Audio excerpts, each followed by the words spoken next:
Olá pessoal, tudo bem? Vamos para mais um tópico, para mais uma aula. Beleza! Hoje nós vamos falar sobre ferramentas de comunicação digital, né? Um e-mail, qual a importância do e-mail, dos mensageiros instantâneos, das redes sociais, dos itens de videoconferência, as plataformas de colaboração, né?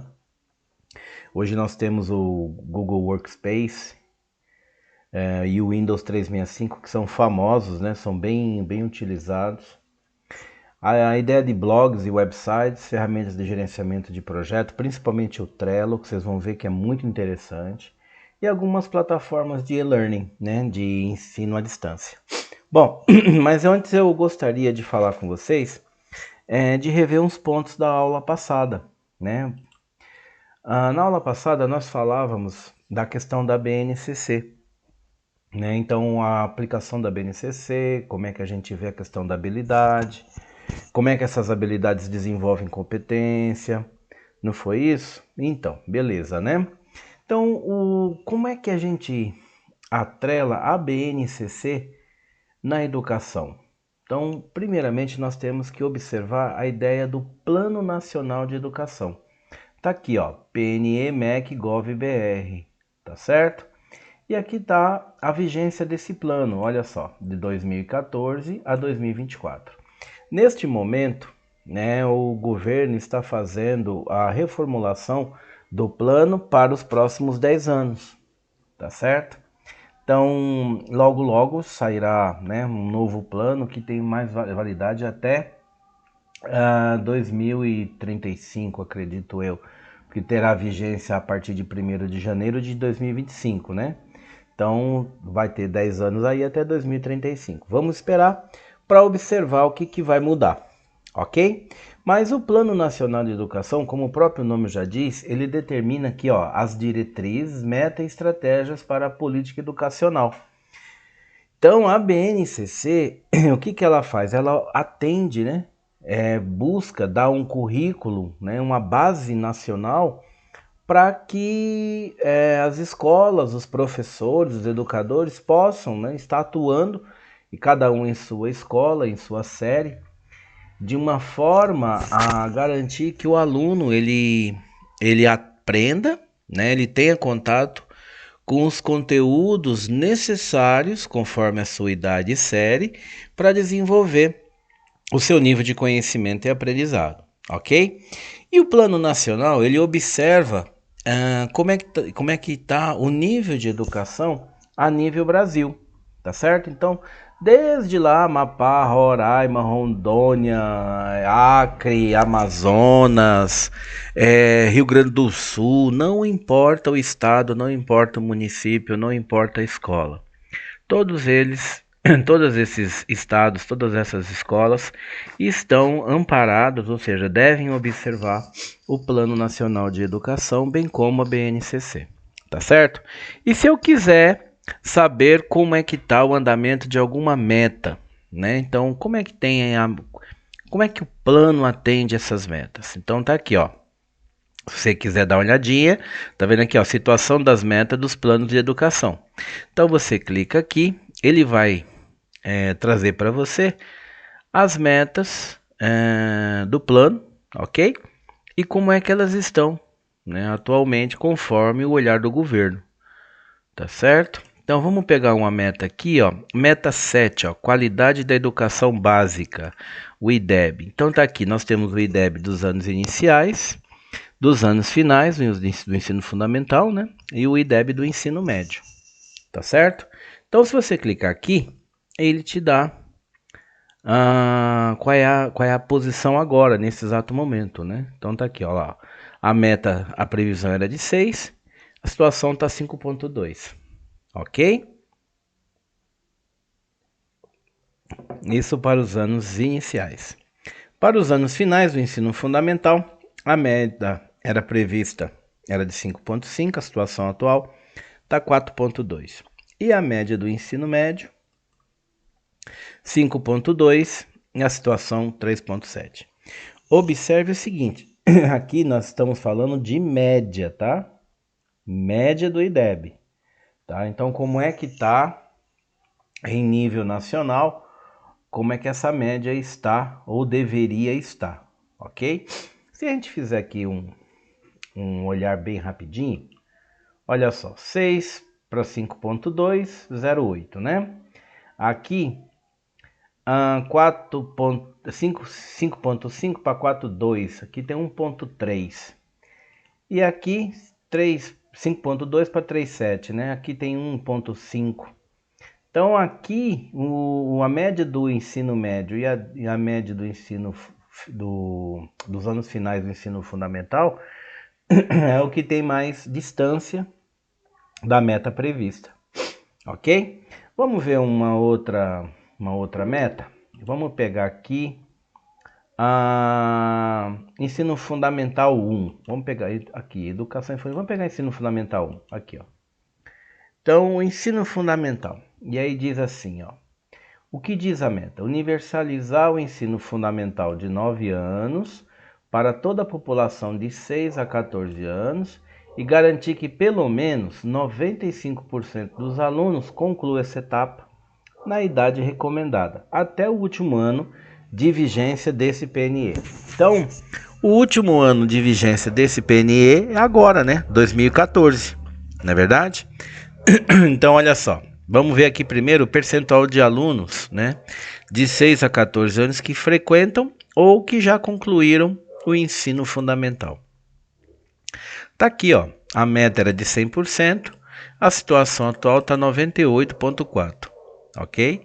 Então, observe que tá uma média, né, tá um percentual bem ajustado e, vamos dizer assim, tá 1,6 para alcançar a meta, né? Então, eu acredito que não está muito longe, não. Ok? Percentual de pessoas com 16 anos com pelo menos o ensino fundamental concluído. Então, vamos lá. Olha só, 95% era a meta. 66%, 66,7% é a situação atual. Então, está bem distante ainda, né? Se fizermos assim um arredondamento, né, dá quase 30%. Ok? Perfeito, gente. A questão do PNE, né? Então, existem várias metas, né? Ó, ensino superior, pós-graduação. Vamos ver aqui um que tem a formação dos professores, olha só. Vamos ver aqui, integral, qualidade, elevação, alfabetização, EJA. Eu acho que é essa aqui mesmo. Aqui é isso aqui, ó, formação. Então aqui diz, o que diz a meta? Formar em nível de pós-graduação 50% dos professores da educação básica até o último ano da vigência deste PNE e garantir a todos os profissionais da educação básica formação continuada em sua área de atuação, considerando as necessidades, demandas e contextualizações dos sistemas de ensino. Então, vamos ver o indicador, ó. Percentual de professores da educação básica com pós-graduação lato sensu ou estrito sensu. Pós-graduação estrito sensu é mestrado ou doutorado, tudo bem? Então, pós-graduação estrito sensu, mestrado ou doutorado. Lato sensu é uma pós-graduação de curta duração, normalmente, né? Tem 360 horas. Tem mais, né? Tem pós-graduação com mais horas. Mas normalmente você vai encontrar com 360, 380 horas, por aí. Até de 400 horas tem bastante curso aí que atende nesse nível de lato sensu, tá bom? Vamos ver o percentual? Então a meta era 50%, né? Tá aqui, ó, meta de 50% dos professores. Qual é a situação? 30% dos professores. E se você imaginar que 30% dos professores no Brasil, né, que atendem, que estão na educação básica, né, tem algum tipo de pós-graduação, olha só, é muita gente, ok? Mas a meta dizia metade de todos os professores, ou seja, 50%. Então ainda está um pouquinho. Se fizermos um arredondamento, né, apenas para efeitos didáticos, ainda falta 20% para a gente chegar, né, na meta prevista, ok? Agora, essa qualidade de ensino aí, esse negócio todo, né, da onde surgiu, né? Por que nós temos que observar isso no contexto brasileiro? Tá aqui, ó. Gente, me desculpe, eu tô gripado e ainda tô com um pouco de pigarro. Tô bebendo água, mas vocês me desculpem aí a tosse, tá? Então, olha só. A Agenda 2030, ou como alguns gostam de falar, as ODS, né? Objetivos de Desenvolvimento Sustentável, ele traz aí 17 objetivos, ok? E um deles está aqui, ó, o número 4, ó, educação de qualidade. Então, quando a ONU e os países, né, fizeram lá a reunião, tal, para dizer, olha, nós precisamos fazer a meta global, e aí nós vamos dar a esse nome a agenda. E a Agenda 2030, por que é 2030? Porque eles dizem que até 2030, né? Então, até 2030 isso aqui deve estar resolvido. E aí os países, né, fizeram lá, quiseram realmente participar desse contexto, falou, não, vamos fazer planos de desenvolvimento, vamos fazer ações que realmente vão melhorar o país, etc, etc, etc. E uma dessas metas, né, um desses objetivos, uma dessas ODSs, tá aqui, ó, educação de qualidade. A gente escuta muito, né, nós principalmente países assim de desenvolvimento, a ideia do fome zero, erradicar a pobreza, não é isso? Tá aqui, ó, são as metas 1 e 2, ó. Tá certo? Os objetivos 1 e 2. Então, o governo, quando ele fala para você assim, olha, nós vamos erradicar a pobreza, nós temos que tirar o povo da miséria, na realidade, ela está trazendo o quê? Está trazendo a população para um objetivo que foi firmado na ONU, junto com o pessoal, né, com os países que são membros, né, e se propuseram a partir da Agenda 2030 desenvolver planos de ação para melhorar, né, o país e como é que as coisas funcionam em cada lugar. Tudo bem? Lógico, tem país que tem situação muito mais fácil, né, de desenvolver. Agora, você imagine, por exemplo, um tipo de plano que possa erradicar a pobreza ou ainda que melhore a qualidade num percentual bem alto do Brasil, né? Se você pensar desde do Roraima, Amapá, Acre, né, até o Rio Grande do Sul, na última cidadezinha já na divisa lá, observe quanta coisa precisa ser atendida, né? Ok? Então, lógico, é difícil? Difícil mas não é impossível. Por isso que cada estado deve desenvolver políticas públicas que possam realmente melhorar não somente a questão da educação de qualidade, mas a questão da saúde, a questão da fome e tantas outras coisas, né?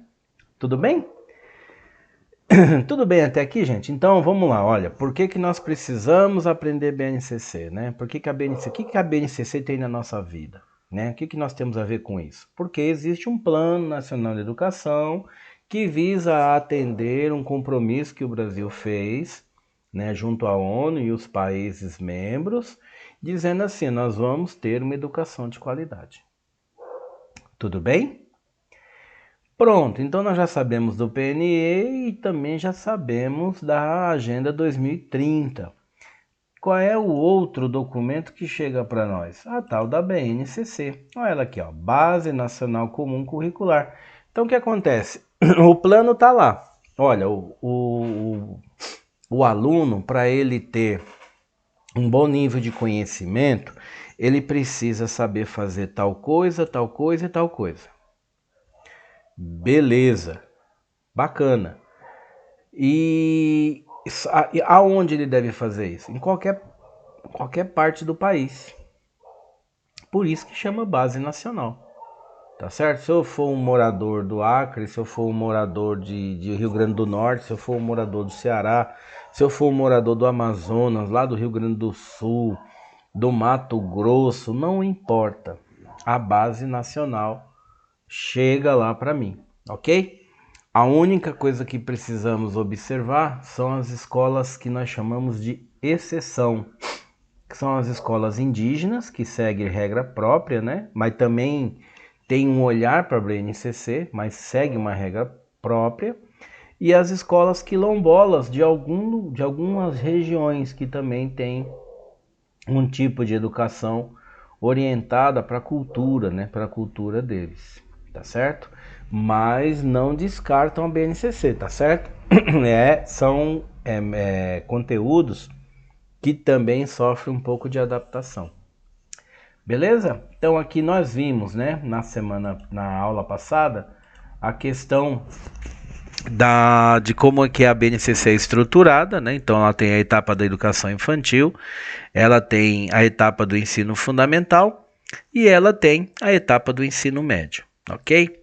Ah, professor, mas como é que eu desenvolvo, né? Como é que eu desenvolvo um plano de aula com base na BNCC? Né? Isso e tem que ser feito assim? É desta maneira? Como é que é feito, né? É preciso observar alguma coisa, tal. Então, observe que a BNCC ela traz já os eixos aqui, ó.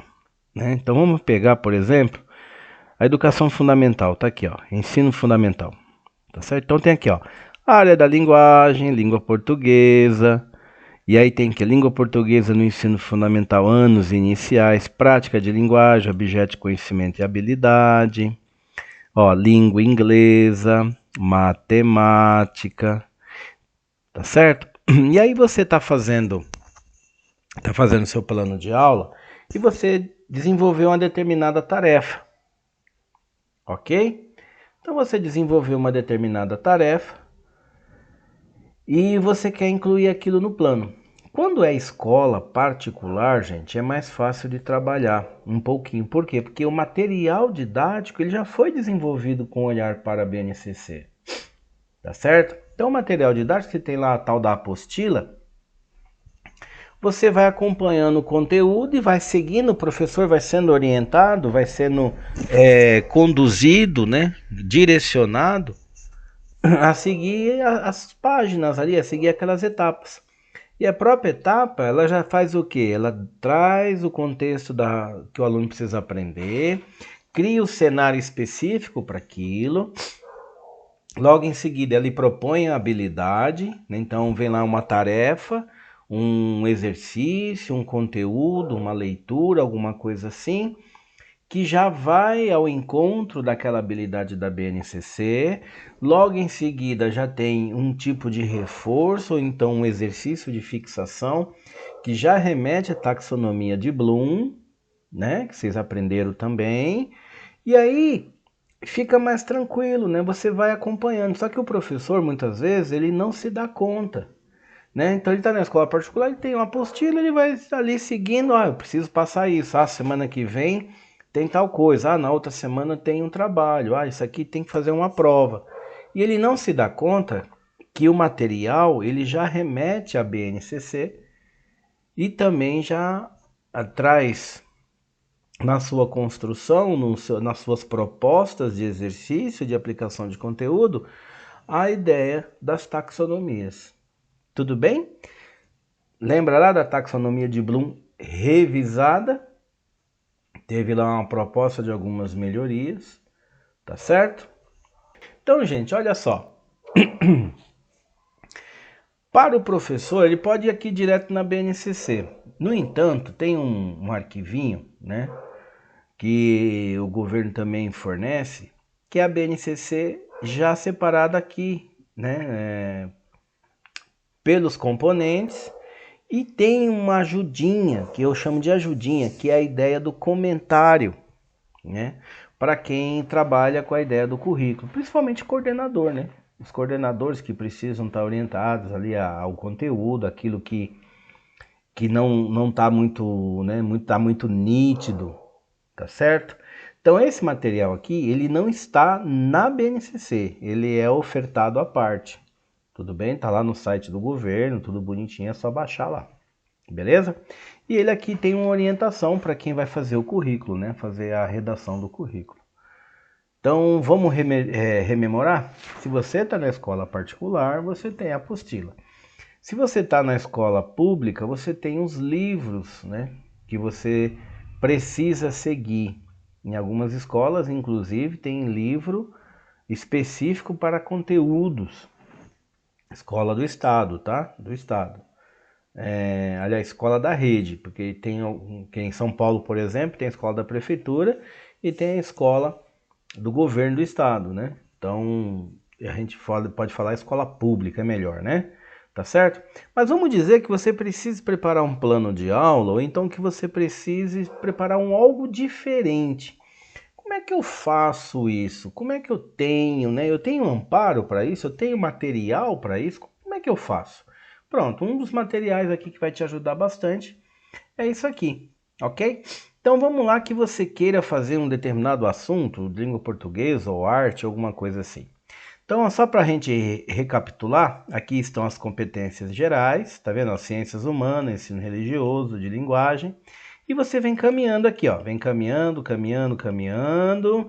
Aqui, ó, você vai procurar a parte comentada, ó. A parte normal não tem as duas colunas aqui, ó. Ok? Só tá aqui, ó, língua portuguesa, primeiro ano do ensino fundamental. Qual é a prática? Leitura e escuta compartilhada e autônoma. Quais são os objetos de conhecimento? Protocolo de leitura. Que habilidade eu preciso desenvolver aqui? Lembram do código, gente? EF, ensino fundamental 01, primeiro aninho. LP, o componente, né? Ok? Língua portuguesa. E 01 porque é a primeira habilidade deste componente. Tudo bem? Se você observar para baixo, tem lá 02, ó, 02, 03, 04, 011 e assim vai. Tudo bem? Mas qual é a grande vantagem de ter a comentada? Observe que eu vou mudar aqui e aqui continua a mesma coisa, ó. Dá uma olhada aqui, ó. Tá vendo? Essa parte aqui, ó, ela continua igualzinho, ó. Tá até aqui, ó. Só que na comentada, você tem esses dois itens a mais aqui, ó, que quebra um galho assim muito legalzinho. Então observa só aqui, ó. Vamos pegar a primeira habilidade, ó. Reconhecer que textos são lidos e escritos da esquerda para a direita e de cima para baixo. Qual é o comentário? Então traz aqui, ó, o momento de leitura em voz alta de materiais impressos e digitais, feita pelo professor, terá o papel de modelizar procedimentos de leitura. Entre eles, o que se refere a esta habilidade.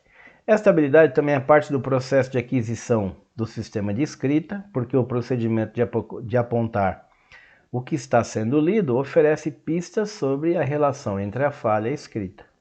Então, ele te dá uma ideia da amplitude da habilidade que você está trabalhando. E o que você tem que observar se você estiver fazendo aqui um plano de aula? O que você pode colocar no currículo, né? Ou então, o que você pode colocar na descrição ou no componente dessa aula, né? Do que essa aula vai abordar? De que maneira que ela vai abordar? Olha aqui o comentário, ó. Para contextualizar o desenvolvimento dessa habilidade, o currículo pode orientar que a prática de leitura se desenvolve em situações significativas, em que o ato de refletir sobre as características do sistema de escrita, por exemplo, saber a direção em que se lê, aconteça de modo a trazer para os estudantes o papel da leitura na vida. Nesse processo podem ajudar projetos, sequências didáticas que propõem, por exemplo, a oralização de texto, como preparar-se para apresentar ou gravar uma leitura, uma cantiga, um poema para os pais ou colegas. Os objetivos poderão orientar a atividade de leitura feita pelo professor e acompanhada pelo aluno em material impresso ou ainda projetada por aparelhos eletrônicos. Percebem que esse comentário ele dá a dica para você do como você pode preparar a aula que você vai ainda, né, aplicar, ainda desenvolver. E tem todas as aulas aqui, ó, todas as habilidades, tem um comentário, tá vendo? Vamos ver o de arte? Tá aqui na frente, ó, arte comentada. Então vamos pegar aqui uma habilidade aqui para baixo, vai. Vamos pegar, sei lá, terceiro aninho. Então tá aqui, ó, primeira quinta, ó, música. Vamos pegar o que mais? Artes visuais. Aqui tá muito, né, de sexta em diante. Vamos pegar aqui, ó, primeira, o teatro. Então tá aqui, ó, componente arte para todas as séries do ensino fundamental anos iniciais, né, ou fundamental 1. Teatro, né, então aqui a unidade é teatro, tá certo? O processo de criação e a habilidade, olha lá, ensino fundamental, primeiro ao quinto, quando tem 15 é primeiro ao quinto. AR, arte, habilidade 22. O que diz a habilidade 22? Experimentar possibilidades criativas de movimento e de voz na criação de um personagem teatral, discutindo estereótipos. E aí, o que diz o comentário?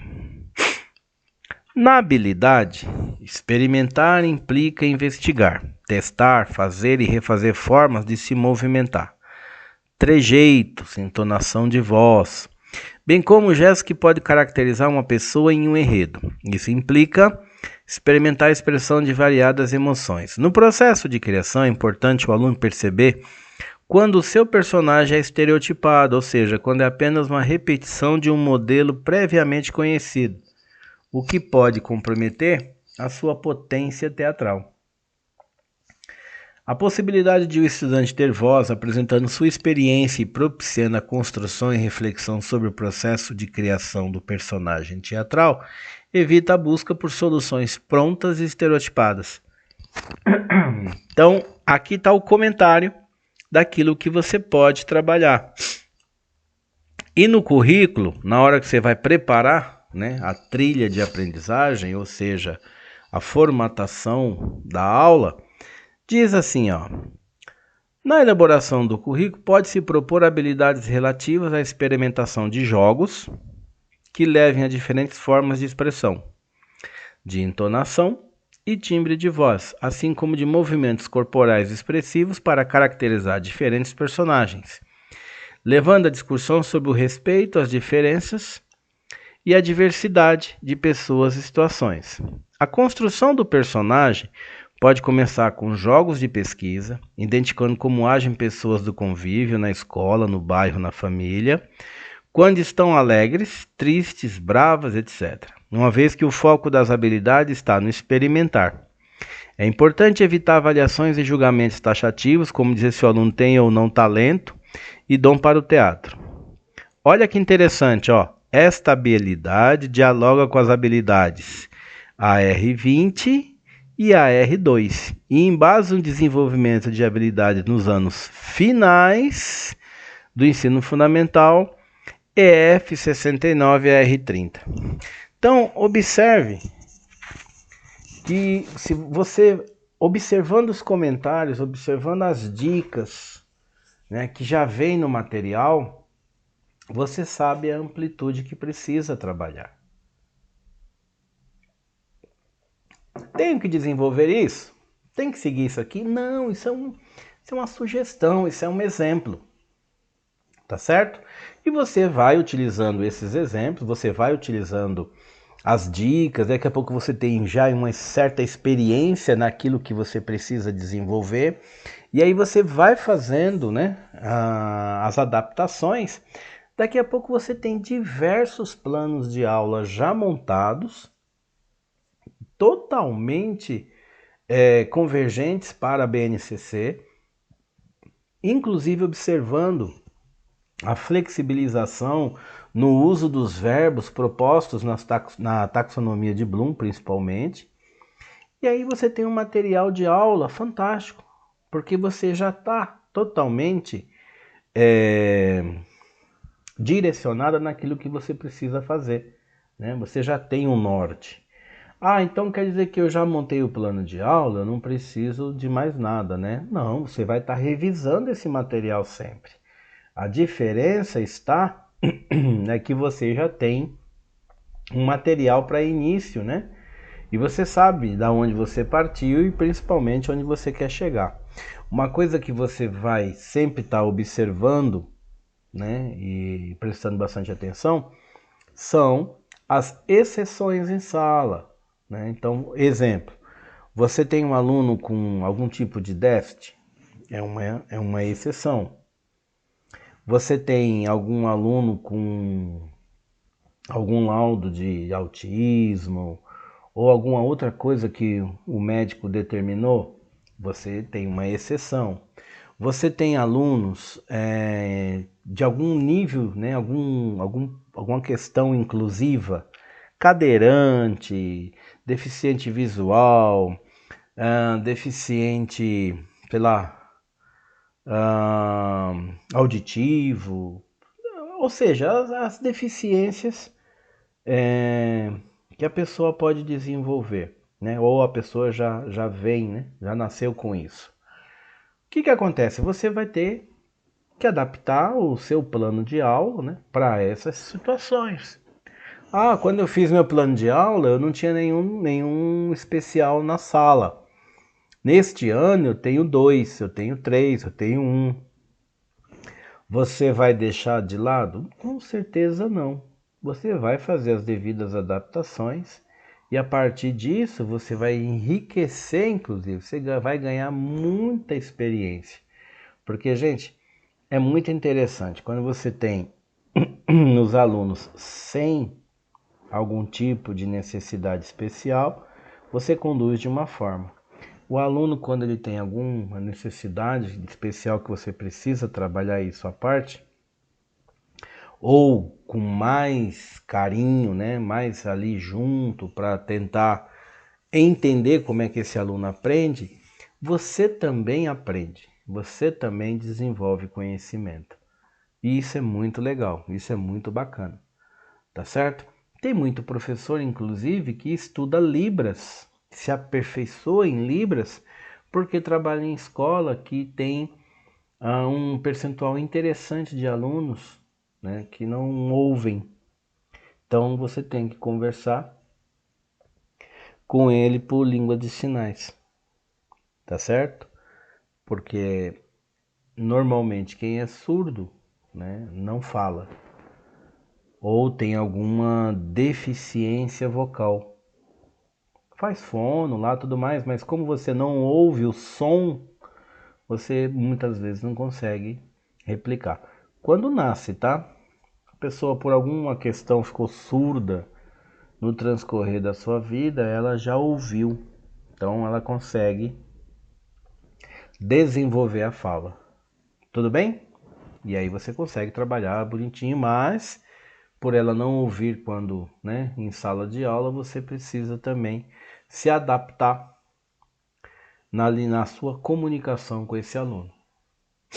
Tudo bem? Aí vamos remeter, né? Vamos lá, a primeira aula nossa, das pictografias, né? Dos símbolos cuneiformes, dos hieroglifos, olha só. São sinais, são símbolos, né? Então tudo é adaptado e a gente pode, se necessário for, adaptar também o contexto da sala de aula. Perfeito. Aqui, gente, aqui foi uma revisão do que nós vimos na aula anterior.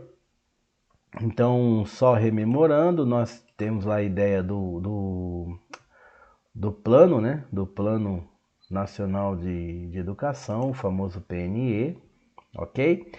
Por que que tem lá o PNE? Então, o PNE é para moldar, direcionar, dar sentido a um Plano Nacional de Educação que também atende as ODSs, e uma das ODSs ligada à educação é a ODS 4, que diz educação de qualidade, e a BNCC vem ao encontro de tudo isso para dizer, olha, é interessante que independente de onde o aluno esteja, ele precisa ver tal coisa, tal coisa e tal coisa. Então nós vamos criar uma base nacional comum a todos os alunos. Tudo bem? Tranquilo aqui? Então, olha só, voltamos ao contexto da aula de hoje, né, deste vídeo. Nós temos as ferramentas de comunicação digital. E até que ponto essas ferramentas podem ou não nos ajudar no ambiente escolar? Observe que eu disse ambiente escolar, não sala de aula. Não sala de aula apenas. Porque você, professor, pedagogo, ou tá de alguma licenciatura que está assistindo esse vídeo, a qualquer instante você também pode se tornar um gestor, você pode ter alguma função administrativa dentro da escola e ainda você precisa utilizar ferramenta tecnológica no ambiente educacional, tá certo? Como é que você manda um e-mail para o diretor, um e-mail para um coordenador, a escola que permite que o professor se comunique com os pais, né? Tem escola que permite, tem escola que não permite.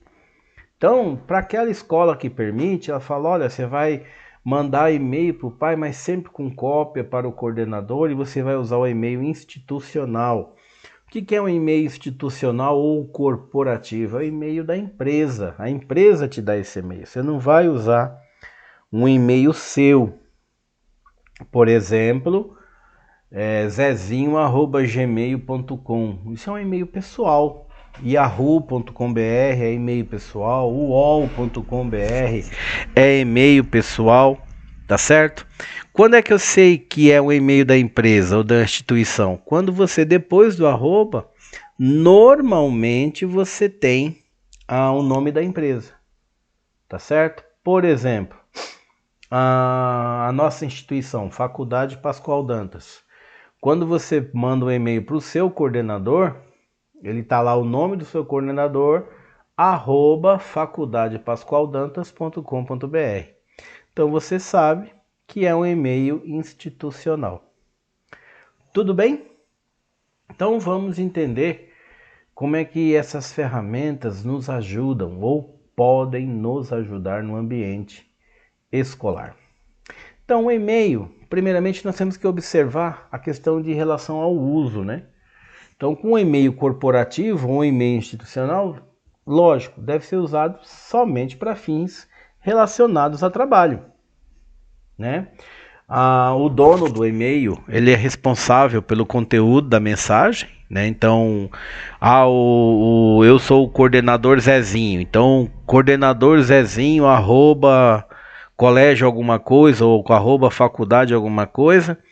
Esse e-mail não é pessoal mesmo, eu vou mandar a mensagem desaforando todo mundo. Não, porque muitas das organizações têm um aplicativo que gerencia caixa de saída de e-mails, tá? Então fica uma cópia no servidor. E você vai responder por isso, tá certo? Da mesma forma, compartilhar senha. Eu não consegui mandar um e-mail para não sei quem. Eu vou pedir para o meu colega, eu dou minha senha para ele, ele tá lá na casa dele que tem internet e ele manda um e-mail para mim. Observe que isso é uma violação de regra para o uso de e-mail institucional. Tudo bem? Olha aqui a mensagem, ó.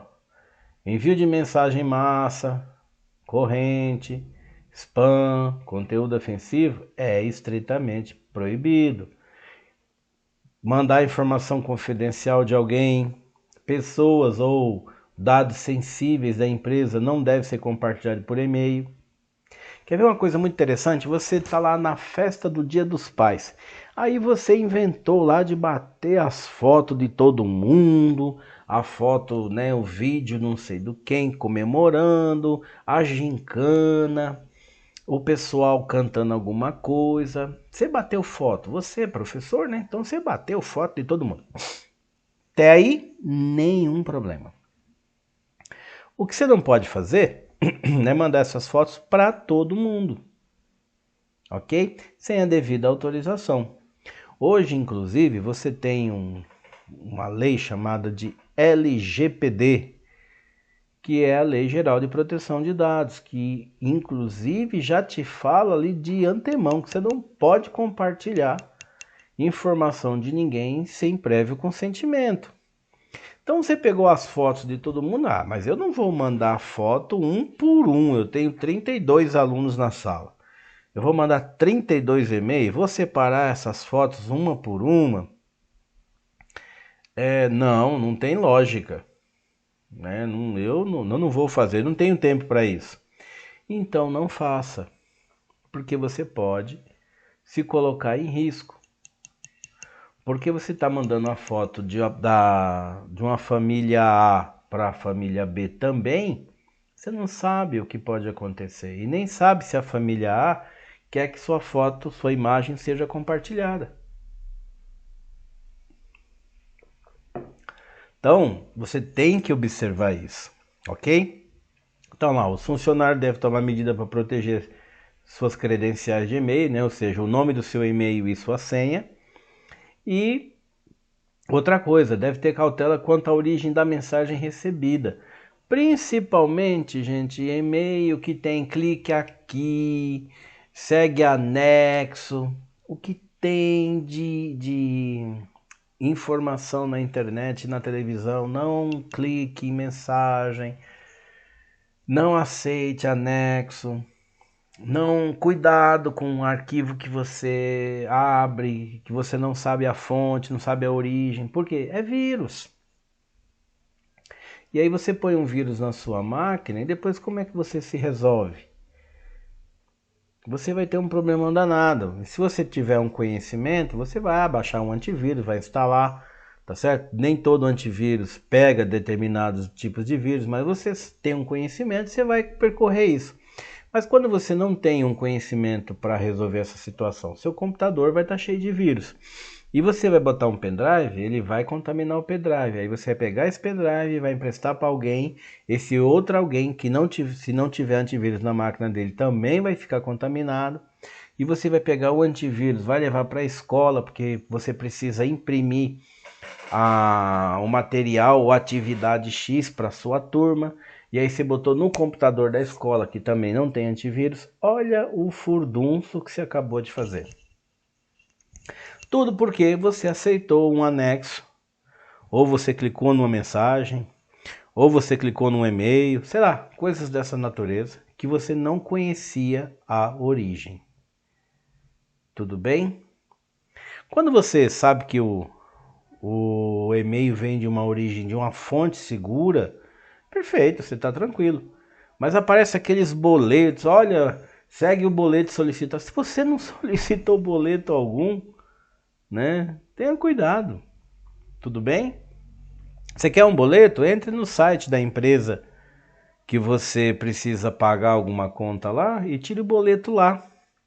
Não peça boleto por e-mail, é muito perigoso, muito arriscado. Tudo bem? E aí, aqui a questão dos anexos, ó. Utilizar antivírus em todos os anexos. Observar também anexo grande, né? Tem um programinha que tá na internet aí, ele para uso doméstico, ele era gratuito, não sei se ainda está, né? Mas depois vocês dão uma olhadinha lá. Se for gratuito, tá aí, ó. Um software chama-se WinRAR. O que ele faz? Ele pega um arquivão e tenta compactar o máximo possível. Eu já consegui, em alguns casos, reduzir 60% do tamanho. Tudo bem? Também já tive arquivo que ele não reduziu nem 10%. Então, é olhar, né? Roda o arquivo em cima do WinRAR, ele vai criar um arquivo compactado. E aí você olha o tamanho dele, vê se dá para passar por e-mail, tá certo? E você manda. Perfeito até aqui? Monitoramento e fiscalização. A empresa pode monitorar o meu e-mail? Pode, se for corporativo, sem nenhum problema. No ambiente da empresa, inclusive, o e-mail corporativo, uma cópia desse e-mail fica no servidor. Então, se a empresa tiver alguma dúvida, ela vai e faz a auditoria, sem levar em conta que a cada período de tempo tem gente que faz auditoria nas contas, né? Para saber se não tem nenhuma informação preocupante, nenhum desvio de finalidade, coisas dessa natureza, tá certo? Então tenham muito cuidado. Olha o que diz aqui, ó. Qualquer atividade suspeita ou violação das regras, o colaborador pode sofrer sanções. Exemplo, advertência, suspensão, rescisão de emprego, dependendo da gravidade da violação. Você pode, inclusive, ser dispensado por justa causa, dependendo do que você está trafegando nesses e-mails. Beleza, gente? Tem questão de etiqueta para mandar e-mail? Tem. Né? O e-mail ele tem uma formalidade, se eu posso dizer desta forma, né? Então, por exemplo, você tem o seu e-mail, né? E aí você vai passar o e-mail para alguém, sempre passe o e-mail profissional, né? Eu já vi e-mail, não sei o que, a gatinha poderosa, como é que é? Machão do último andar, arroba qualquer coisa. Gente, é complicado. Isso não é profissionalismo, tá certo? O seu e-mail como professor profissional, ó, se o e-mail é pessoal, não é profissional, você faz o que você quiser com ele, tudo bem? Mas o e-mail profissional normalmente vem lá, ó, professor Zé, professor José, arroba colégio alguma coisa, tudo bem? Professora Maria, arroba faculdade, tá. Por quê? Além da formalidade, você passa confiança, tá certo? Você passa profissionalismo, tá certo? Vai mandar um e-mail, linha de assunto, coloque o assunto. Eu recebo e-mail que a linha do assunto está em branco, ou seja, o aluno não coloca. ele, ele quer que eu adivinhe qual é o assunto do e-mail, né? Então eu tenho que ler o corpo do e-mail para saber do que ele está falando. Entenderam? Então vai no assunto lá, qual o objetivo desse e-mail, né? Então tá lá, enviar o trabalho de alguma coisa. Então, ó, trabalho da aula tal. Então eu sei que o assunto é sobre isso, ok? Você está mandando um e-mail para alguém, use uma saudação apropriada. Então, se é um advogado, doutor, se é um médico, doutor, se é um professor, professor, se é uma pessoa da sua família, oi lá, tal, sempre na cordialidade. Utilize também o tom de voz, ou seja, a maneira que você escreve, adequado, ok? Cuidado com o erro de gramática, tá certo? Porque eu às vezes vejo e-mail com cada erro complicado, cada erro complicado. Ah, professor, não percebi, mas você tem que perceber. Principalmente, olha, para toda profissão seria muito ruim, mas para o professor é pior ainda, né? Se o professor escreve errado, imagine. Então você já tem que passar essa imagem. Eu sou professor, então a primeira coisa que eu tenho que me preocupar é se tem erro de gramática ou não, se a coisa está muito bem redigida, se está muito bem escrita. Tudo bem?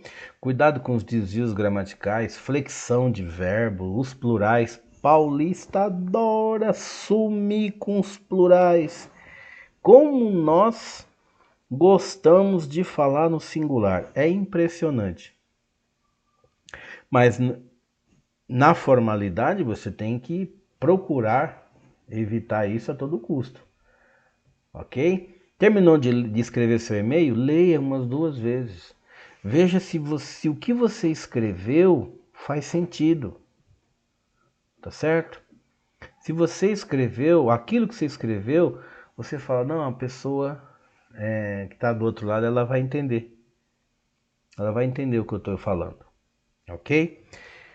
Principalmente em relação aos pontos de exclamação, né? Você usar com uma certa moderação. Outra, anexos, já falamos disso, né? Cuidado com os anexos.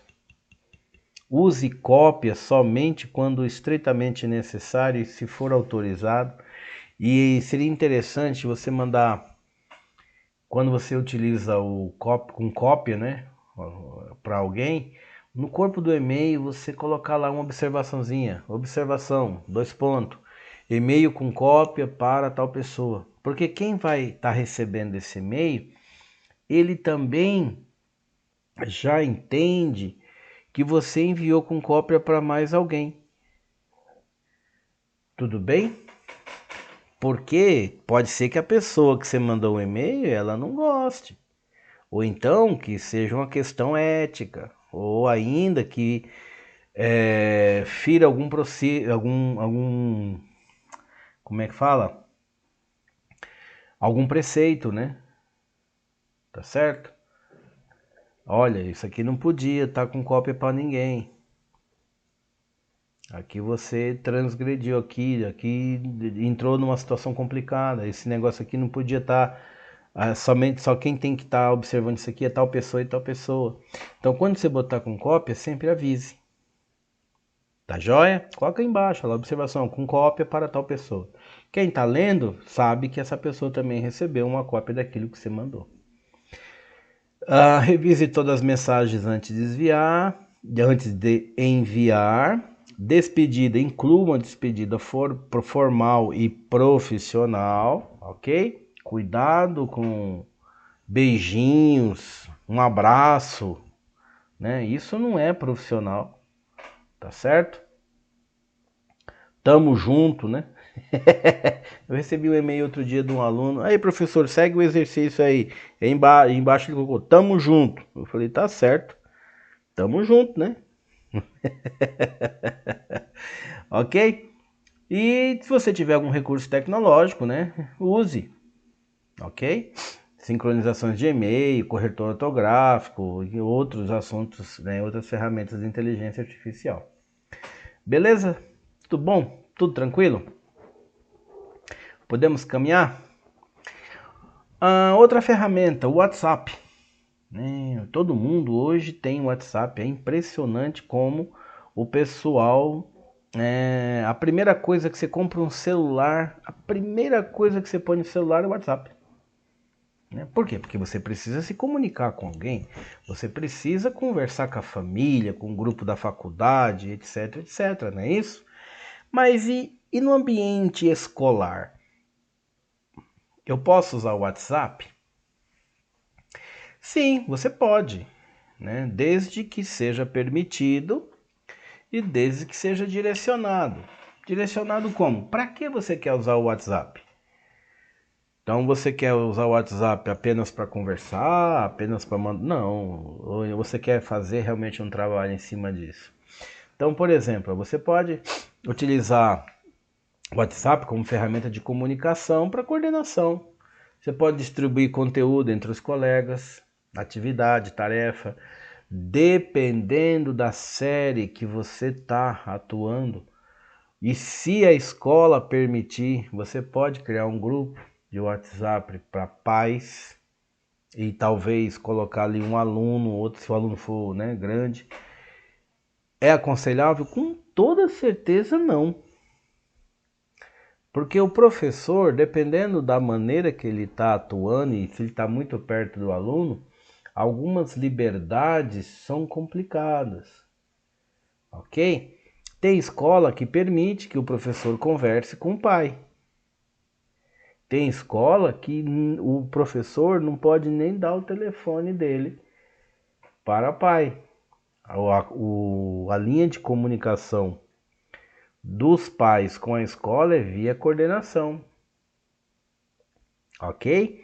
Então tudo isso tem que ser observado. Se for possível, dá para desenvolver um plano de trabalho com o uso do WhatsApp? Dá. Você pode motivar aluno, você pode mandar material para ele, você pode dar um feedback para um pai, você pode ter um aprendizado mais colaborativo, tá certo? Então, a ferramenta ela é fantástica porque eu não vou nem me alongar muito no WhatsApp porque todos, né? Eu acredito todos que estão aqui me ouvindo, em algum momento ou já usaram ou ainda utilizam o WhatsApp, tá certo? Mas não vale, nunca é demais, né? Reforçar. Cuidado com o uso de mensageiros instantâneos no ambiente escolar. Mas por que mensageiro instantâneo no WhatsApp? Porque tem outros. Olha o próximo aqui, ó. Telegram. Ele é um concorrente do WhatsApp. Tudo bem? O Telegram, ele é igualzinho, né? Pode-se dizer.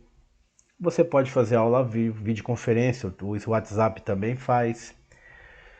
Você pode transmitir uma aula da sua sala de aula, o WhatsApp também faz.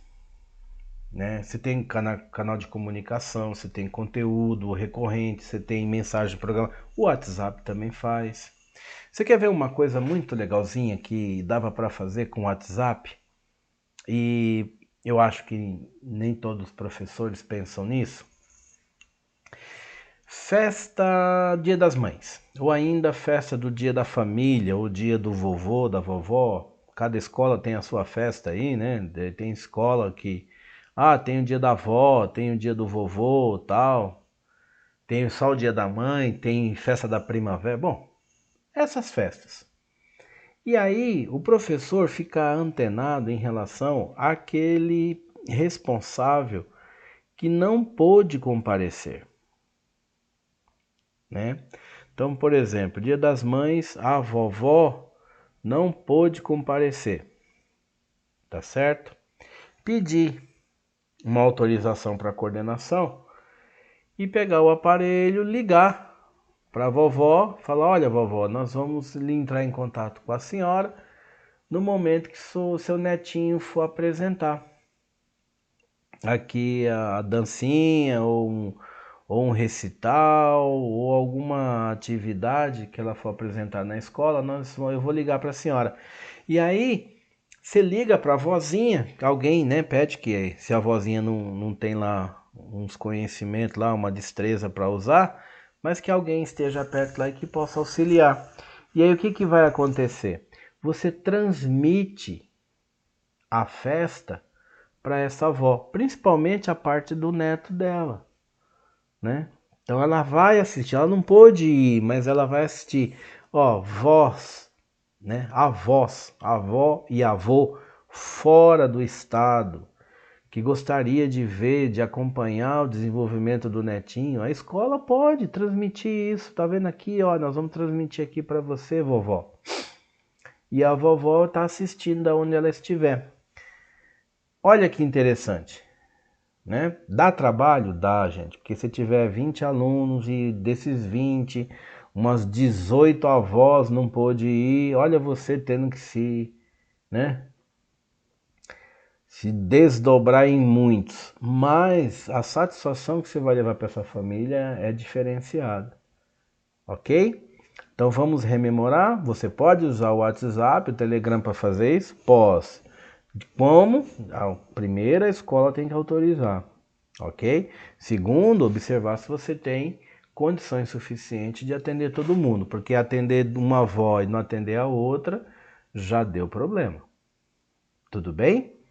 Então, e tem muitas outras coisas, né, que dá para fazer com isso, né? Principalmente a ideia da videoconferência. Vai ter uma aula ao vivo, desculpa, uma aula, como é que fala? De projeto ali fora da sala de aula, né? Eu falei aula ao vivo, que coisa interessante. Você vai fazer uma atividade diferenciada, você vai lá no jardim, você vai lá num parque, você pode transmitir pro pai, né? Ó, 2 minutinhos, pai, aqui seu filho fazendo atividade ao ar livre, ó. Né? Ou então gravar e transmitir isso depois. É um recurso? É um recurso, né? É permitido utilizar? Então você tem que ver na sua escola se isso é possível, ok? Se não for possível, não é possível, ok? Mas se for, saiba usar com responsabilidade, de maneira racional e profissional, para que você não tenha problema. Tá joia? Porque uma coisa é certa, gente, no momento que você der seu número de telefone, alguma coisa para pais, você tem lá um canal de comunicação e aí tem pai ligando para você, mandando mensagem para você de sábado à noite, domingo na hora do almoço, domingo na hora da janta, e você vai falar: ué, eu não vou atender esse pai, mas foi você mesmo que deu o número. Então, algumas coisas, se é possível manter esse canal de comunicação com os pais, então você precisa criar regras, tá certo? Observe como é complexo, né? Então, tenham cuidado, tudo bem? Tenham cuidado a forma como vocês trabalham isso. Primeiramente, coordenação. Chama o coordenador, fala, olha, o que nós podemos fazer aqui? A escola permite? Não permite? Pronto, já encerrou o assunto, acabou. Não, é permitido, mas só nesses casos e nesse. Então, monte um plano de trabalho. Tudo bem? Tem um outro mensageiro instantâneo, talvez não seja de conhecimento de vocês. É o Signal. Tá aqui, ó. Tá vendo ali? Ele é muito parecido com o WhatsApp e o Telegram. Tá vendo? Ó, tem aqui o videoconferência, para você ver a pessoa, né? Você tá falando com alguém, você tá vendo. As mensagens aqui, ó, tudo bonitinho. Inclusive muito parecido, né? Com o mesmo layout do WhatsApp e do Telegram. Tudo bem? Agora, o Signal, ele é uma rede, ela é mais simplesinha, né? Mas tem tudo para ganhar corpo, ou seja, para ser também uma das redes mais utilizadas aí futuramente. Ok? Tudo bem? Rede social. Bom, rede social nem precisa falar muito, né? Vocês adoram rede social, né? Então tem algumas conhecidas aqui, a Instagram, Facebook, tá aqui embaixo, ó. TikTok, a X que saiu do Brasil agora, né? Por decisão do STF. E aqui uma rede que eu gostaria que vocês, se possível, atentassem, né? É a LinkedIn. É uma rede profissional. LinkedIn é uma rede profissional, ou seja, você não vai ver foto de ninguém lá na praia, no restaurante, batendo foto de comida, de passeio, não. Há uma rede estritamente com conteúdos profissionais. Então você está procurando emprego, você está desenvolvendo algum projeto, desenvolvendo alguma tarefa, mexendo com algum... O LinkedIn é a sua rede, ok? Por isso que eu digo, se você tiver condição, né, puder fazer, faça. Comece ali vagarosamente criando sua rede de contato, principalmente com escolas que são do seu interesse. Depois nessas escolas procure saber quem é o coordenador, tenta se conectar com ele. Ó, esse é o caminho das pedras, você está fazendo seu network, ó, tudo bem? Sua rede de relacionamento. Agora a pergunta é, dá para usar rede social no ambiente escolar? Com toda certeza, né? Você pode desenvolver um projeto, você pode desenvolver atividades ao ar livre, você pode fazer uma aula diferenciada, sem contar as festas, os eventos que você faz na escola. E você pode publicar isso no Instagram, no Facebook, no TikTok. Aí naquelas aspas, nossa, desde que você tenha autorização. Tudo bem? Porque Facebook, a escola normalmente tem. Então você pode publicar na rede da escola. Tudo bem? Ah, mas eu tenho a minha também. Ué, então se você está seguindo a rede da escola, dá para você fazer uma conexão ali e puxar algumas fotos, ou então enviar algumas fotos, se assim for permitido o professor publicar também, e assim sucessivamente, ok? Agora você pode fazer uma rede, né, estritamente para divulgar material, conteúdo da sua disciplina. Eu já fiz uma rede assim um tempo atrás para divulgar artigo científico. Então o meu Facebook era assim, só tinha artigo científico em determinada área. Então todo mundo que entrava ali, as minhas publicações eram, olha, esse artigo fala sobre isso, aquilo assim, assim, outro, esse artigo fala...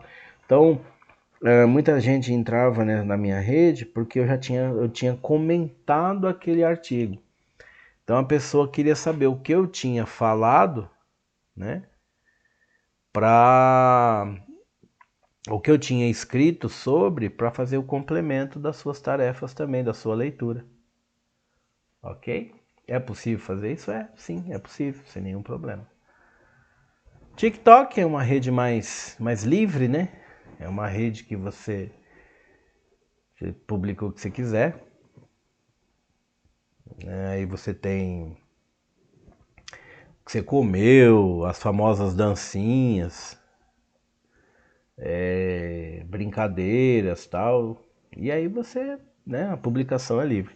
Aqui também, em relação ao TikTok, você tem o Google Shorts, que o Google Shorts ele é vinculado ao YouTube, né? Que para mim o YouTube seria a principal rede, né, de vídeos para educação. Eu vou colocar para educação porque é o foco dessa aula.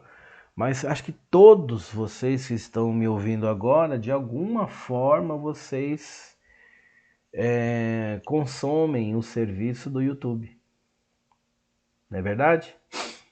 Eu, por exemplo, eu tenho o YouTube como meu parceiro, porque tudo que eu faço, ou ele está numa ferramenta do Google, ou está numa ferramenta diretamente do YouTube. Tá certo? Por quê? Porque ele trafega conhecimento com facilidade, ele leva conteúdo com facilidade.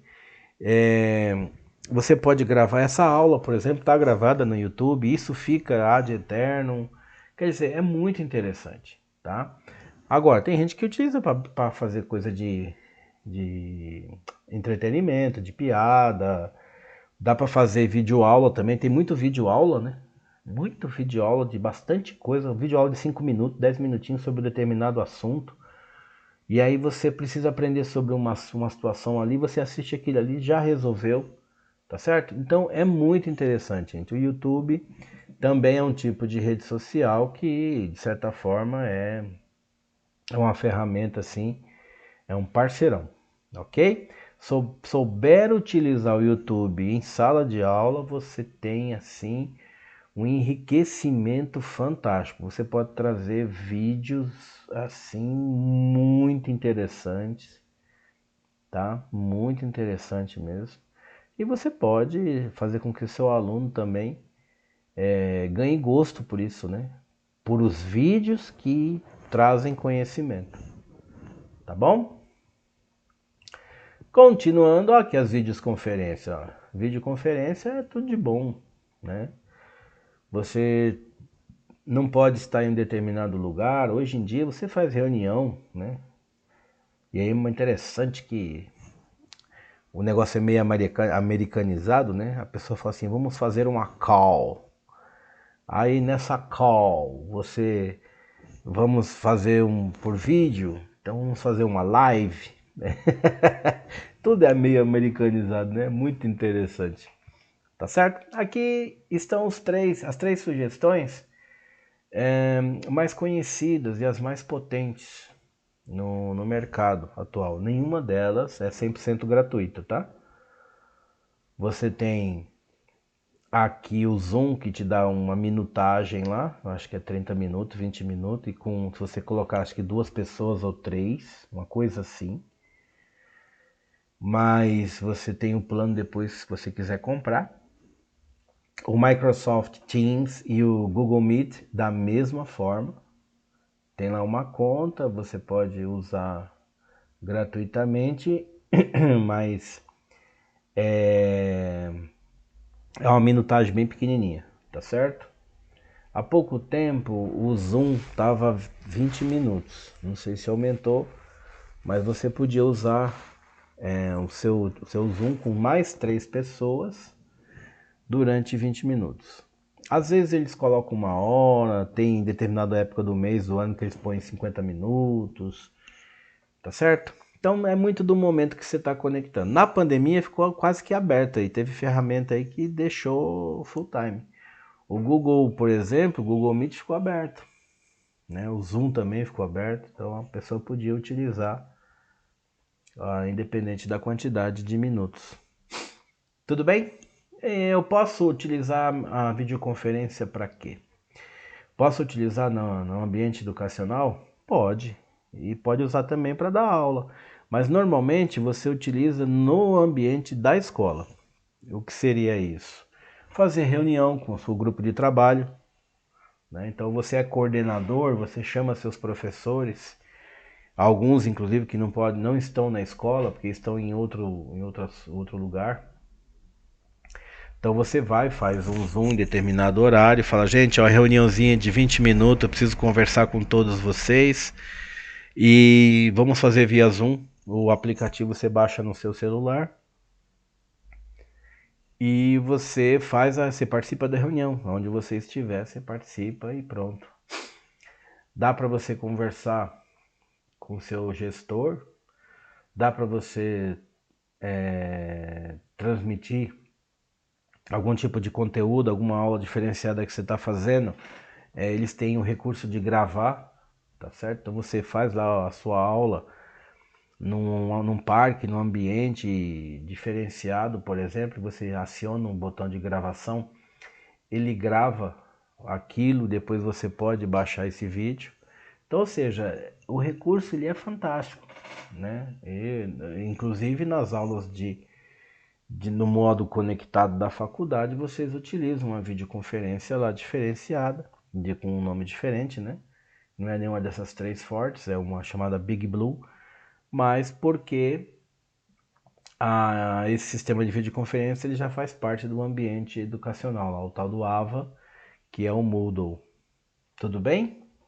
Então, a gente faz as aulas conectadas, né? Porque nossas aulas não são 100% EAD, nossas aulas são conectadas, ou seja, eu vejo vocês, vocês me veem.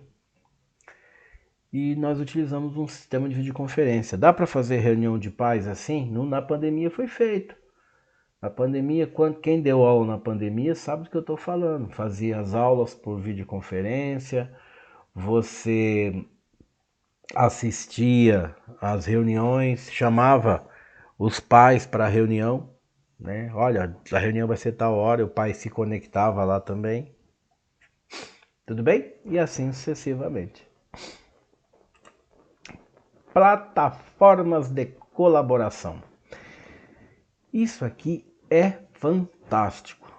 Tudo bem? Nós vamos usar no nosso curso a Workspace para fazer uns exercícios, fazer uns exemplos.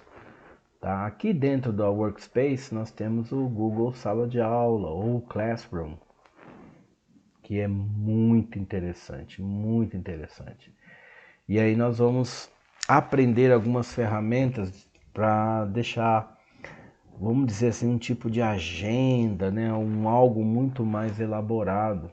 Então eu vou botar meu material de aula ali, eu vou fazer os meus exercícios ali, eu vou propor tarefas ali, ok? Da mesma forma, do lado da Microsoft, você tem o 365, que você paga lá uma anuidade, não é, bom, deixa eu falar assim, né? Não é caro, mas também não é muito barato. Tá em torno de R$ 400 por ano, né? Tem muita gente que não tem, não pode despender desse recurso nesse momento, mas você tem lá acesso ao Word, o Excel, mais algumas ferramentas, ok? E você pode utilizar o serviço direto do site da Microsoft, um ambiente próprio, né, para isso. Tudo bem?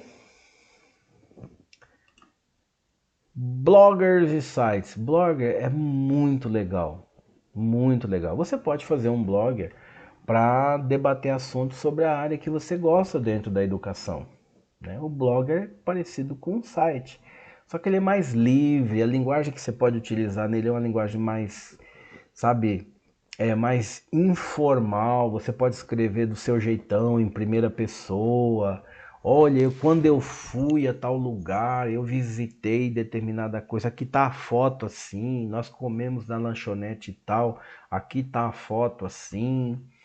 E assim vai, né? E você pode criar blog, inclusive, por áreas. Olha, aqui tem uns exemplos. Tá vendo um blog de receita aqui embaixo? Ó? Ok? Então a pessoa fez o blog de receita, que na realidade passa a ser como se fosse o caderno de receita dela. Então ela propõe um pudim, propõe uma macarronada, propõe alguma coisa ali. E a pessoa que está assistindo os vídeos, né? Porque o blog também pode postar vídeo, mas se ela quiser só apenas ler, e ela vai acompanhando você, tá certo? Então, qual é os sites, os sistemas de blog conhecidos hoje? Eu acho que o mais famoso é o próprio Blogger, tá? Tá aqui em cima, ó, Blogger. E o outro é o Wix, tá certo? O Wix é muito famoso, ele tem sistema de site também, tem sistema de blog. Não é gratuito, o Blogger é gratuito. Pelo menos até um tempo atrás era gratuito. O Wix tem uma taxinha lá. Tem a parte gratuita, tá certo? Mas se você quiser uns recursos a mais, aí você tem uma taxinha para pagar. Posso fazer um blogger? Preciso fazer um blogger? Pra precisar, você tem que entender a necessidade. Será que realmente você precisa de um blogger nesse momento? Mas ele vai me ajudar? Eu acho que ajuda bastante. Se você tiver um tempo para debruçar sobre isso, preparar material, preparar conteúdo, conteúdo com sentido, né? Porque muitas vezes você lê um material, você não consegue fazer o link do que a pessoa estava pensando com aquilo que ela está publicando. Então tem que fazer sentido, tá? E aí você vai publicando e você divulga entre os colegas, né? Divulga entre os alunos, dependendo da idade, né? Se eles tiverem uma idade que já entendam o que é um blog, para que serve, você pode divulgar também, porque é material que você está divulgando, tá certo? Se o material for um material para desenvolvimento de conhecimento. Se for seu blog apenas para diversão, você também pode divulgar, mas já deixa avisado que é um blog informal, que é um blog apenas para, como diz os jovens, fazer uma curtição. Tudo bem? Ferramentas de gerenciamento de projeto. Isso aqui é mais para gestor, mas eu também posso usar em aula. Eu, nas minhas aulas de administração, eu utilizo muito o Trello. Tá vendo que ele tem uns cartõezinhos aqui, ó? Cada cartão desse é uma tarefa e você pode delegar a pessoa que vai fazer essa tarefa. Então você pega lá a tarefa, sei lá, fazer pesquisa de campo, determinado assunto. E aí você vai dizer, quem vai fazer isso é a Mariazinha, o Zezinho e o Luizinho. Então eles estão atrelados a esse cartão, a esta tarefa. Ok? E aí você tem condições de acompanhar como é que o projeto inteiro está caminhando. Tudo bem? Quem está atrasado em determinada tarefa, quem já terminou, quem tem dificuldade, porque aqui você pode, além da tarefa, a pessoa pode inserir comentário, ela pode inserir um texto dizendo, olha, tem determinada coisa que nós não fizemos, faltou assunto assim, assim, assim, faltou um recurso dessa situação assim, assim, assim, e todo mundo vai sabendo o que essa pessoa está alimentando, o que essa pessoa tá colocando de conteúdo. Tudo bem? Além do Trello, você tem o Asana e eu tenho o Monday. O Monday tem muito comercial no YouTube, principalmente, né? Você acessa o YouTube lá, tem bastante lá. Olha, a Monday te ajuda a fazer isso, fazer aquilo outro. É gratuito? Não, não é gratuito, ok? A Trello tem lá uma conta gratuita, mas com pouquíssimo recurso, tá? Dá para você trabalhar bem, dá para você trabalhar para projetos educacionais, dá para você trabalhar bem, ok? Mas se você quiser realmente bastante coisa assim de recursos, exportação, vínculo de agenda e outras coisas, aí você tem que comprar um plano. Ok? Tudo bem aqui, gente? Tranquilo? Plataformas de e-learning, ou seja, plataformas de ensino à distância. Então você tem aqui o Classroom, tá vendo aqui, ó? O que nós vamos observar logo logo. Nós vamos fazer umas aulas aqui. Aqui, inclusive, nesse exemplo, tem 3 disciplinas já aqui, ó. Ok? É interessante aprender sobre isso, sim, porque você pode preparar muito conteúdo que vai te ajudar a desenvolver várias tarefas do dia a dia, ou seja, preparar um exercício. O Google Classroom, por exemplo, você tem os forms, que você pode preparar um questionário E dentro desse questionário tem lá uma extensão, que eu vou explicar depois o que é uma extensão e como ela funciona, mas tem um programinha, vamos colocar assim, tem um programinha que já é do Forms que você pode pedir para ele corrigir o questionário automaticamente, ok? Então os alunos fazem o exercício, o próprio Form já corrige o exercício e ainda monta um gráfico para você. Fala, olha, 20 pessoas acertaram a primeira questão, 60 pessoas acertaram a segunda questão, e você pode fazer no seu feedback. Olha, tiveram mais dificuldade na questão número 4. O que é a 4? Você vai lá e lê a 4 e fala, eu preciso reforçar determinado ponto. E assim vai, ok? Outra plataforma, o Coursera. Coursera é fantástico, tem curso de tudo quanto é universidade no mundo. Tá? A maioria é legendado. Então dá para você assistir sem nenhum problema, tá certo? É gratuita? Para assistir é. Se você quiser só assistir, você precisa somente do conhecimento. Você assiste a aula, beleza. Se você quiser o certificado, você tem que pagar $50 e ainda fazer uma provinha, ok? Faz a prova, tirou acima de 7, você recebe o certificado. E qual é a vantagem? Você recebe o certificado vinculado à universidade que você fez o curso. Exemplo, tá aqui, ó, Universidade de Londres. Então vem lá Coursera com a Universidade de Londres. Tá? Então esse certificado ele é válido. No Coursera também disponibiliza cursos de MBA, cursos Lato Sensu. Não é barato, tá certo? Mas dá para você fazer. Ok? O Ilveduca é brasileiro, ok? Tem o pessoal da USP envolvido aí nesse meio, tem bastante curso gratuito lá também. Tranquilo, gente? Tranquilo? Tranquilo e calmo? Olha que coisa bacana, olha a perguntinha bacana aqui, ó. Como desenvolver aprendizagem por meio de ferramentas e comunicação digital? Então faça essa reflexão neste momento aí consigo, né? E para você que é meu aluno, sabe que você tem na próxima aula que apresentar para mim a resposta disso. Nós vamos iniciar um debate, né? Você que não é meu aluno, que está assistindo esse vídeo também, faça uma reflexão. Nós vimos algumas ferramentas, não são todas. Tem muita coisa, mas muita coisa mesmo. Então, algumas ferramentas nós colocamos aqui, planamos algumas vantagens de cada uma, mas tudo isso vai depender muito da sua realidade, né? O que a sua realidade permite. Sua escola, onde você trabalha, tem Wi-Fi, esse Wi-Fi ele é disponibilizado aos professores, porque não dá para você também querer dar uma aula super tecnológica com recurso próprio. Muitas vezes você está com um telefone pré-pago, uma conta pré-paga. Quando você trabalha um vídeo, alguma coisa, nem chegou 10% do vídeo, os seus créditos do dia já foram embora. Então, esse tipo de recurso a escola precisa prover.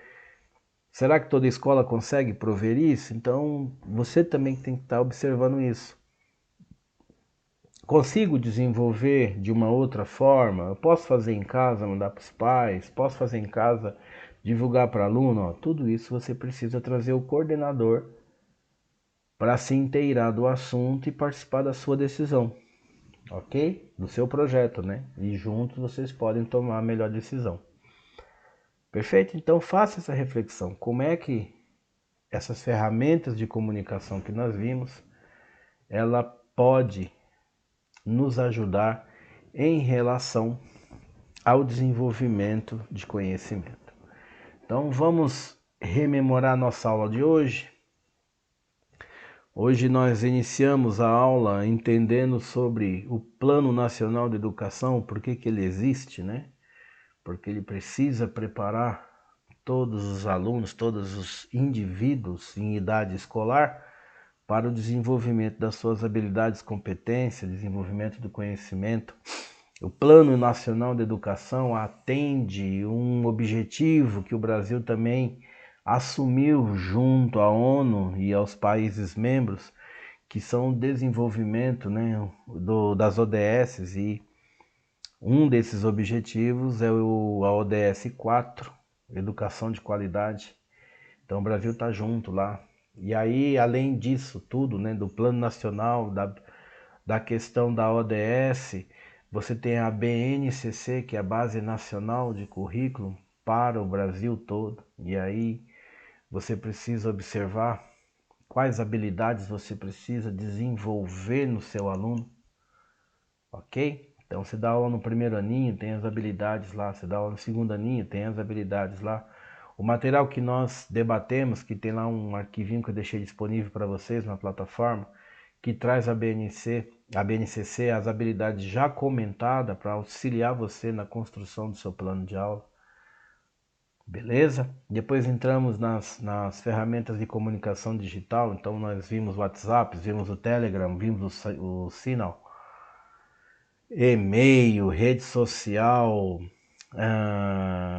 plataforma aí de colaboração, sistema de e-learning. Olha quanta coisa nós vimos, né? Blog, site, né? Olha só, bastante coisa. Então você tem bastante ferramenta para traçar, né, o seu direcionamento aí, construir uma trilha de aprendizado. E aí a partir dessa trilha que você vai desenvolver, né, o conteúdo que você precisa trabalhar em sala de aula e preparar os seus alunos. Tá certo, gente? Então por hoje é só. Na próxima aula nós traremos um novo assunto, ok? Até lá, espero que vocês tenham gostado.